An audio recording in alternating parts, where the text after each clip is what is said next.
পড়ে আছে,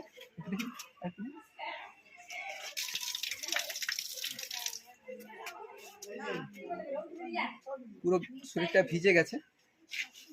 দেখুন, প্রকৃতির প্রত্যেকটা ছোট ছোট প্রাণী আমাদের প্রকৃতির জন্য গুরুত্বপূর্ণ। তাই কোনো বন্য প্রাণী হোক বা কোনো প্রাণীকে মারা বা খাওয়া এটা যেমন অন্যায় তেমন ক্ষতিকর, নিজের জন্যই ক্ষতিকর। তাই আমরা সবসময় চেষ্টা করবো যে কোনো বন্যপ্রাণী, যে কোনো প্রাণী অবশ্যই বাঁচাতে হবে। একে কিছুটা সময় একটু শুকনো জায়গায় রাখলে ও নিজের থেকেই চলে যাবে। আমরা এখানেই কোথাও